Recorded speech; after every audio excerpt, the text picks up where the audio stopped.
to bring back some comedy that's not political, that's just fun. I mean, that will be Entertainment. current. Yeah, entertainment, in other words. Yeah, it'll be totally current and today. And I mean, that's why I'm surrounding myself with young, fresh minds, along with my crazy brain. And but it'll be entertaining. It'll be entertaining, and like you can turn it on at 10 p.m. at night on a Saturday night. We'll be broadcasting. Um, and just like forget everything and just enjoy movies and some silly, fun comedy. Welcome to Ira's Everything Bagel, where I talk with intriguing people about everything, their passions, pursuits, and points of view. Well, get ready to stay up all night again. Rhonda Shear, the host of the cult favorite late night movie showcase on the USA Network from 1989 to 1998, is back thanks to a partnership between Shear Enterprises and Kings of Horror, the streaming platform with more than 1.5 million subscribers. Rhonda is once again stepping into the spotlight just in time for Halloween. The new Up All Night premieres October 25th, followed by monthly specials featuring surprise celebrity guests, wild movies, and plenty of laughs. This new chapter shines a light on the best in indie horror, from grassroots DIY gems to festival favorites, plus those unforgettable cult classics that made viewers delight in the weird and the wonderful. And you can stream Up All Night at kingsofhorror.com/up all night. Kingsofhorror.com/up all night. You can follow Rhonda at rhondashearupallnight.com, rhondashearupallnight.com, and you can follow her on Facebook, Instagram, X, and YouTube. And Rhonda, welcome to the show. Hi, Ira. What an intro. Thank you very much. It was Somebody very had to sweet. do it, and it's going to be me. That's all there is to I it. I get it. I get it. I get it. I love giving people their just due and their intros, and I'm shameless at promoting other people. So I get it. So thank you very much. Absolutely. Now, for those who are listening rather than watching, you have a delightful hat on, which I like. And Thank you. I could see myself wearing that as well. So perhaps you can send it to me or at least let me know where I can get it. I am such a hat person, and it's twofold today because I don't have my big hair like all the fans want to see at the moment. I will for the show, and also a long trip yesterday in the car. So I need a little hat help. Four chihuahuas, right? With four chihuahuas, with Four four chihuahuas. chihuahuas. We have a home in North Carolina and in Tampa, Florida. So we go up there and hide in the mountains, which is, I'm such a city girl, but it's very relaxing and cool. No, that's great. So Well, literally. before we talk about the new venture, for those listeners and viewers who may not be acquainted with the show and Rhonda Shear, I want to talk a little bit about your background because you went to Loyola, you were out of Louisiana. You've done so much stuff in the world of entertainment that it's you're. I guess what I'm trying to say in my own strange way is that you're a very entrepreneurial, productive person. You just get things done. Yeah, a very eclectic background. I mean, I was started in New Orleans, Miss Louisiana, went to LA, 26 years there in front of the camera. Excuse me. Hosting, interviewing, acting, Happy Days, Three's Company, Married with Children. So I did a lot of acting in the 80s. And then I loved comedy. I mean, I really wanted a sitcom. It's one of the reasons I moved out there. I used it as my defense mechanism against guys. Guys don't like girls telling jokes, really turns them off. But anyway, which was great before the Me Too movement out there. I needed a defense mechanism. But long story short, I loved comedy, and I kept telling, well, you don't look like they kept telling me, you don't look like the girl next door. You have to look funny to be funny, all this stuff. So when the interview for Up All Night came along, I just decided to go crazy and just go over the top, sexy, and, go play into what they kept telling me I was too much of. And I got the job. And so I created the character. Unfortunately, I used my own name because I think it is because I was entrepreneurial. I wanted to get my name out there. But later on, it would bite me in my butt a little bit a couple of years after the show because people just, thought that's all I could do. And that's, I was just that character. So anyway, it's okay though, because my name, I've used it my whole career. I reunited with my junior high school sweetheart, Van Fagan. That came out of nowhere too. Took a leap of faith. I'd never been married. We got married. We started Shear Enterprises, Rhonda Shear Intimates, and we've been 23 years in the intimate apparel business, award-winning intimate apparel company. So I guess there was always a bit of an entrepreneur in me as a stand-up and as a comic. I was selling myself, and even on Up All Night, I always before that was really cool about branding or selling merchandising yourself. I just always would promote other people on the show. So we always had such an amazing cast of people that would come on, and also big stars that come on and promote their work. And I loved promoting people, and I still do. But anyway, never thinking that we would actually, reboot it. Although I was in the back of my mind, seeing that Joe Bob Briggs was still out there, and Svengoolie and some of these other hosts, and certainly Elvira has just done so well. Cassandra Peterson, who I know, has done so well off of her brand that I thought about it, but I've been so busy with the intimate apparel business, it wasn't on the forefront. But Rhonda, Um, wait a minute. How do you talk without breathing? That's I the know thing. I talk I'm a listening lot. to you talk. I'm like, how does she do that? She's not pausing for a breath, and I'm struggling to get my I words know. I'm going out. to pause for a sip. I'm going to pause for a sip. Go ahead. But it was kind of cool. I was at a convention signing autographs, which I haven't done in years either. And the Kings of Horror people came up to me, and we talked about doing a collaboration. I didn't think much of it at the time, but it's come fruition, and it's happening. So what's great about the Kings of Horror, which is on YouTube, Kings of Horror, they do have 1.5 million subscribers, and their parent company license films, and that's the key to hosting films, is the films. And so they have a library right now of about 14,000 titles, first run, horror, comedy, everything in between. And getting the films is where it's at. So So when you yeah, first really started much. it in the first iteration of it, did you have an input into picking some of the films, or you left it up to the producers?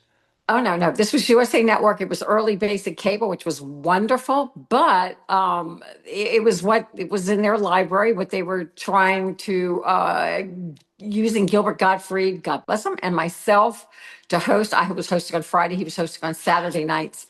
They were using us to keep people tuned into the films, obviously then to watch the commercials, which was paying the bills for USA Network. And it was a little cash cow, the show. So I had nothing to do with the films. It was USA Network's library, and they were making money on it. So Good. but this one, I do have something to do with it. And I can ask for certain films. They can suggest certain films. I can say no, I can say yes.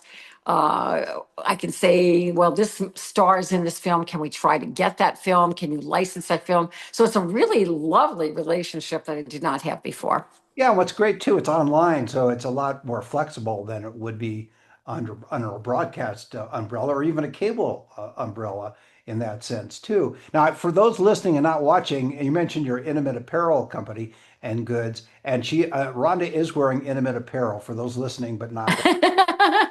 I'm stroking the Totally. imagination, Rhonda. That's what Lacy, that's why I love radio. You can put anything in the minds, right? Like exactly, lacy exactly. panties and underwear. I sent Ira some too, so he's got his frillies on as well. Exactly. And I don't mind it. I mean, I got it from you and I really appreciate that with the under, so it's good.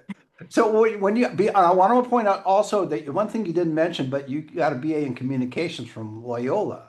So, you took the time to go to college before you decided to go to LA and Oh yes, I had no choice. My parents would never. I was very close to my parents, and as Miss Louisiana, I went out to LA to do some promotion as Miss Louisiana. And as you would have it, the people I was working with, the publicist, his wife was the casting director for Happy Days. So at 19, I'm out there doing a promotion for a jewelry line that the Miss USA Network worked with, and his wife said, "You'd be really great for this Christmas show that we're doing on Happy Days." And of course, I was a fan. I was 19 at the time, and she got me in for an audition. I did not get the part, but that was it. That was it. I mean, I always wanted to act, and I was in communications, but it was in my mind to at least give LA a try. But my parents said, no, not to graduate. So um, I have a few more years to go. Excuse me, I bumped the camera. A few more years to go, and then I got back out there. And one of the first things I got cast in was the Happy Days, which was really kind of interesting. And then I went on to do a few more of them, so that was great. Um, so I was the kind of person, I guess I was entrepreneurial. I always used my contacts and held on to my contacts. And even at this point in my life, still have some of those early contacts that I work with. Even talking to two of my early director producers from Up All Night, and one of my writers, and they may do some work with us, which would be so wonderful in full circle. oh And yeah, you said, absolutely full circle. Yeah. and you said something about interesting, because when I did Up All Night from 91 to 98, Gilbert was on from 89 to 98. It was definitely early years of basic cable, so we got to experiment more. And I don't think the higher ups were really watching the show, so we got away with a lot. Obviously on YouTube we can do more, but they have guidelines too. So Right. but it's wonderful. It kind of reminds me of early Up All Night and USA Network, that there's this freedom to be able to play and really create and do what you want. So I think that's what's really cool about YouTube. And there's so many wonderful channels on there now. So the parent company on that it's a company called Blue Sky, but it's out of Prague. They also have a nostalgia channel which skews 65 years old and up. They've got a comedy channel. So they're really starting to work with these channels and finding faces like myself to kind of be the anchor of the channel. So it's really fun for me to kind of be their representative and experiment. Now, here's the cool thing, Ira. My husband and I built a studio. We have two buildings. One houses Rhonda Shear Intimates, and the other was our warehouse. And then we didn't have use for the warehouse anymore because we started using another third party to warehouse our goods. So anyway, we decided to take this huge building and turn it into a studio.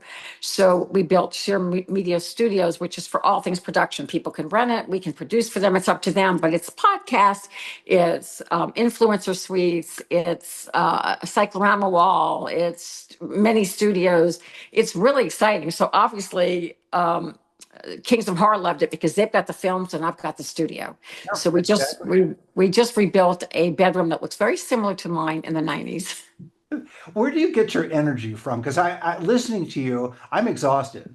But then again, I'm a little crazy. But where do you get your energy from? I think this is truly a show that kind of I don't know, I should say unfortunately or fortunately defines me because I did it for so long. So to come back full circle and do this in my life is so exciting and so fulfilling for me. I mean, I wrote a book. It was like talked about my early life and then finding love after 40 and then starting another career after 40. And I thought that was kind of it, which was a wonderful it. I've had a wonderful life here in Florida. But then to go back and people have reached out to me and I've done 3 films in the last year, like people who grew up with me that are now producing and directing. So I've did 3 films, a television show. Like this is just a hoot. So it's fun and hopefully we'll Right. monetize it as well to pay the bills. But Yeah, it's but just more I guess what I'm feeding my asking, soul. yeah, but what I'm asking is, where do you get your energy in general? Because you're doing all these different things. You're not just doing the show, but you're also doing Up All Night, which premieres October 25th. We mentioned of that. Well, I'll mention it again. But you also do all these other things, including converting the warehouse into a studio. So I'm exhausted hearing the projects. Where do you get how do you do that? I don't know. We have to pull deep. I mean, my husband and I are definitely getting up.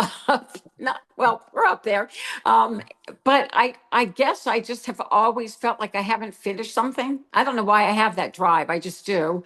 Out of Great. 4 kids, I've got 3 older siblings, and I'm the one that has the most drive. And I just always love to accomplish. And I feel like I have more to give. And I also love helping young people. So to give new writers and cast members and new filmmakers a chance to showcase themselves is really exciting to me. And also to bring back some comedy that's not political, that's just fun. I mean, that will be Entertainment. current. Yeah, entertainment, in other words. Yeah, it'll be totally current and today. And I mean, that's why I'm surrounding myself with young, fresh minds, along with my crazy brain. And but it'll be entertaining. It'll be entertaining, and like you can turn it on at 10 p.m. at night on a Saturday night. We'll be broadcasting.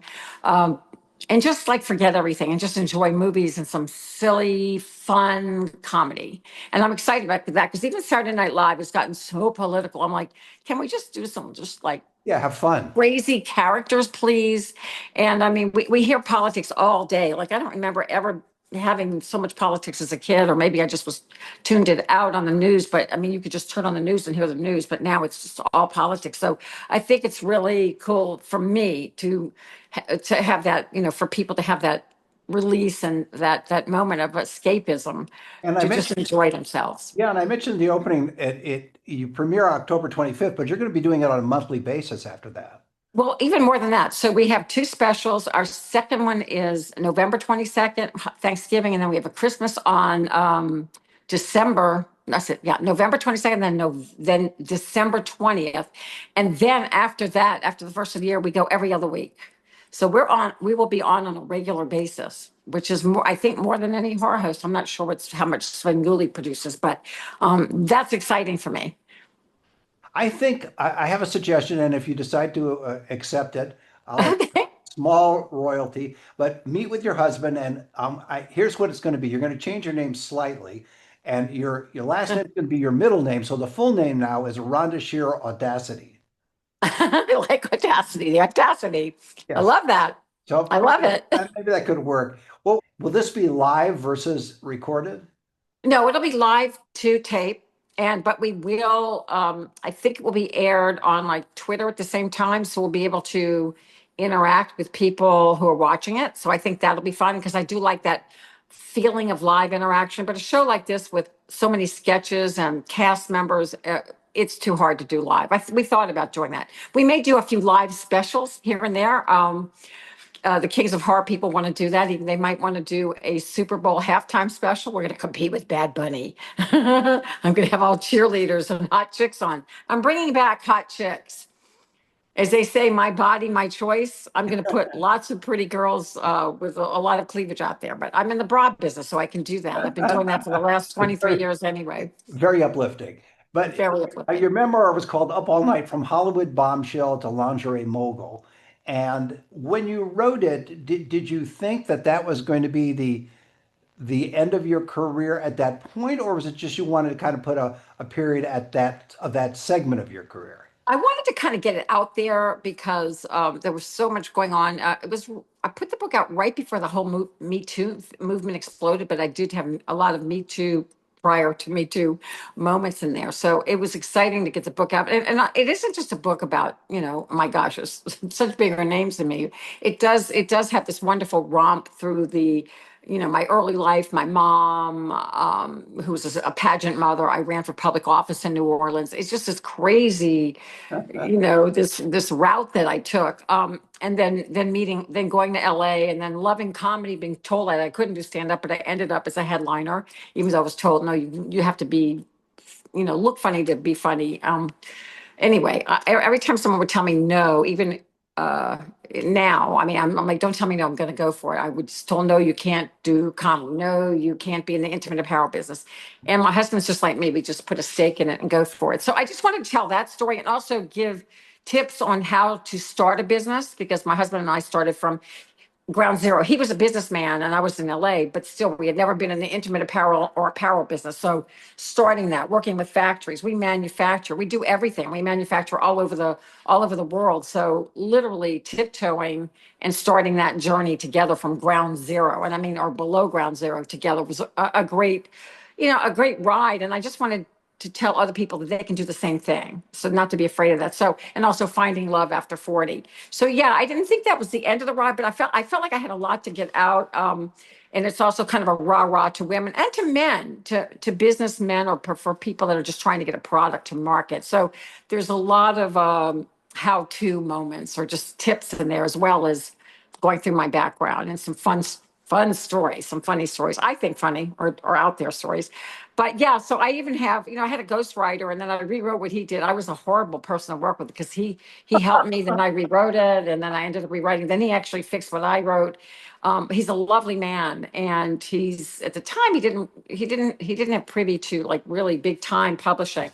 So we self-published and blah blah blah. Had a little publishing company, but now he's like, you've got to tell the story now because he's written two bestsellers and he said your story now is really full circle. So I think it might be this time, instead of that title, it might be Badass Bitch After 60.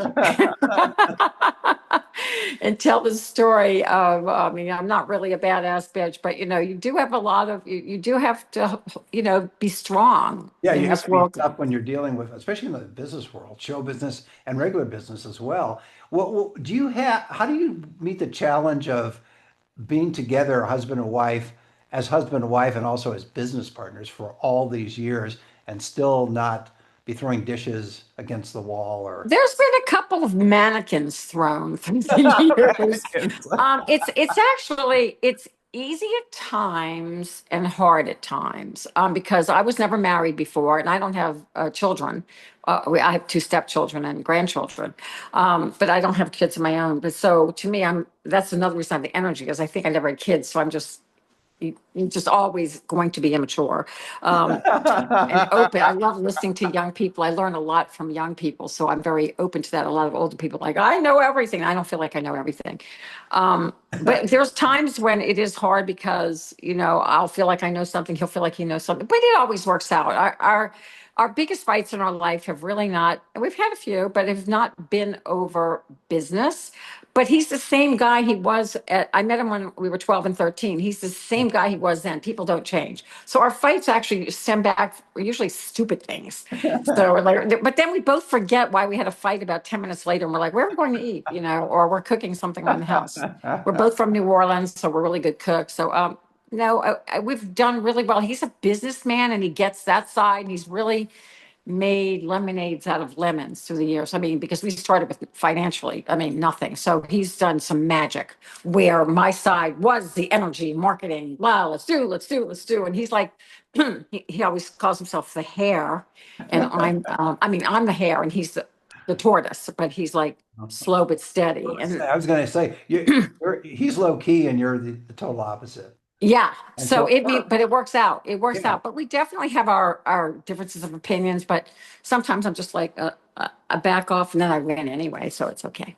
Who was the most, who was the most impactful person you met when you were in Hollywood? What I mean by impactful, that had an impact on you in the sense of giving you either direction or suggestions that helped you pursue what you wanted to pursue. Oh, well, probably a couple of people, and they were both my producers on Up All Night. And one was a gentleman named Hilary Schachter. He's the one who actually cast me and believed in me and liked my humor that it was out there. And another one was a woman who I'm talking to right now who may come back and do some work with us. Her name is Kak Young. And Kak was a really early producer, director of variety shows and shows that I loved back in the day. And she knows how to light a woman and direct a woman, and she knows how to bring out the very best. And like she looks at you and finds the funny in you. And I felt that she really pushed me in really great ways. I didn't realize it at the time, but when I think back, I'm like, wow, she did some amazing things. So I think it was both Hillary and Kat that influenced me because they were really hands-on more Mm. than anybody else. I was the kind of talent I was told that I was unmanageable. And I think it's because I was always wanting to get ahead.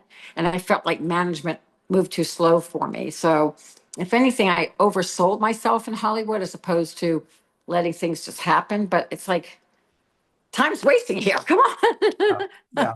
So You, I think you hear that from a lot of actors that don't have parents or family in the business, that a lot of the jobs that they get are from themselves, from their pushing, from their contacts. right. And that's probably why I've had this eclectic journey, but I don't think I would have it any other way because I love hosting, I love emceeing, I love interviewing people. And I think on Up All Night, I get to do all that. I get to be funny, I get to do sketches, and I get to interview. I'm already like booking some of the directors from some of these films. So we'll do it as an interview, but it will come off. I have this heart on the set, so it'll be green screen and they'll be in my world, and it'll be a little scripted. Then we'll go off script because I want it to feel organic, not that I'm just doing an interview out of nowhere in the middle of a sketch.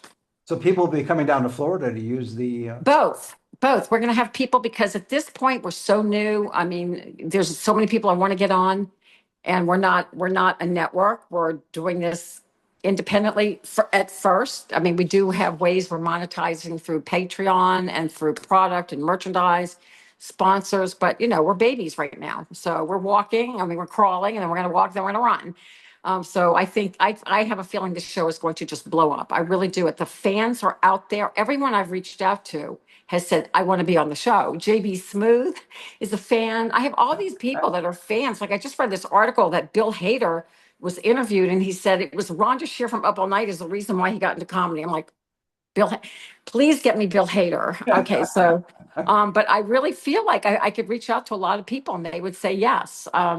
Certainly, it hasn't been any problem with any of my old friends or celebrities from from my year. So what we're doing is we'll Zoom some people in, but then we'll make them appear like they're on the set. Right. And then we'll have guests in. So I have John Brennan and a gentleman named Yuki that are coming on our first show. John Brennan was with Joe Bob Briggs for many years. He still does his music, but he's going to be kind of a regular on my show on camera. So people will know him from the horror genre. So I'm excited, and I'll have people like Linnea Quigley and Felicia Rose. They're B queens. They'll be making regular drop-ins, and they'll be on camera. A lot of B queens are jumping in, scream queens. They really want to be here, so we're bringing them in. So it's just organically growing. We're new, but I mean, we haven't even done our first show yet. We shoot on the 20th. And So I think you have a built-in audience to begin with that remembers the first show. And I think you're going to be able to get other people that have not familiar with the original run there as well. absolutely. There's so many people. I've been starting to go to these conventions and people come up and they go, "Oh my gosh, you're my childhood, my youth. You got me through puberty. And here's my son or my daughter, and they love you because I turned them on to you." And then there's a few even grandkids. So I think that we will have a built-in audience, and then we will pull the younger audience in because we're going to stay young and fresh and have a lot of young people on. I don't want to just host this show myself. I always wanted to surround myself Sure, like with an ensemble. yeah, an ensemble and also filmmakers, because I'm not as much of a film buff like as a Joe Bob Briggs who writes all of his own material and knows all things horror. So I admittedly come more from comedy and Right. acting background. So I will have those experts on with me. I want to be authentic to the audience. I'm not going to say, well, I know everything about this film when I don't, but I will bring on the directors and the actors from the film that can talk about the film. And I think that will bring the authenticity, and I'll learn at the same time as the fans. And I think, the tortoise agree with all your decisions? The tortoise does agree. Okay, no, that's good. The tortoise was just walked out the front door. I'm home right now. As I said, we drove 10 hours from our home in North Carolina, and the tortoise is very proud of me. But he's not like going to sit around and watch me tape or film. It's funny. He's very proud, but he helped build this. He built the set basically. Sure, but He he's working designed it. while you're doing that, he's working on the books. Actually, it's very true. On my we have been on Home Shopping Network, HSN, for 23 years. And the Amazing. first time we were on was an opportunity, and it was also a survival opportunity because we got married and we're like, now what? He was living in New Orleans or Lafayette, Louisiana, rather. We're both from New Orleans, and I was living in LA, and I'm like, now what? So we wanted to work together. So we heard about this opportunity in the intimate apparel business. There was a slot open on Home Shopping Network. So we sent my things in. We got lucky. They needed me because they had lost their intimates person. It was a very small category then. So they brought me in, and we basically relabeled product that we bought that was generic at that time. And we sold out within minutes. And my husband is counting. Of course. Wow. Because they don't go by ratings on HSN. They go by dollars per minute. So, he's looking at that. And so the buyers bring us in, which is equivalent to your producers, right? And they're like, when could you be back? And I'm like, next week. And he's like, well, honey, we don't have product. I just want to be on TV. So lo and behold, 23 years later, we design everything. I design. We have in-house people that are sewers. We develop, and then we send out worldwide and manufacture all over the world. We've manufactured everywhere and continue to do so. So it's very cool where we are literally from design to the consumer. Before I let you go, one last question. What would you like new viewers and listeners who may not have been at the original Up All Night to know about Up All Night? Oh my goodness. Up all night. Well, first of all, I say up all night like that. I've created this over the top blonde character. I'll still be saying up all night, but I will have up all night, but I'll have a lot of young, pretty people showing cleavage, not me, and good looking boys. I'll have good looking boys. It is a politically incorrect, politically correct, aware show that is going to be comedy driven along with horror films. So it's escapism. So join us, and you're gonna have fun. Even if you close your eyes during some of the horror movies, you'll enjoy the horror movies. They're independent. They're really cool, and also you'll definitely enjoy our wonderful cast of characters and actors. And I think we need some comedy in the world right now. I think we just need some good old fashioned comedy and characters, and some may be silly and some whatever. You're going to enjoy it, and you're going to get some good laughs out of it. Well, that's a great way to leave it. Rhonda Shear, Up All Night premieres October 25th. You can stream Up All Night at kingsofhorror.com/up all night. That's kingsofhorror.com/up all night. You can follow Rhonda at rhondashearupallnight.com and follow her on Facebook, Instagram, X, and YouTube. Rhonda, thanks for being on the show. Thank you, Ira. I enjoyed our hats together. Yes, me too. And join us every Thursday for a new schmear on Ira's Everything Bagel.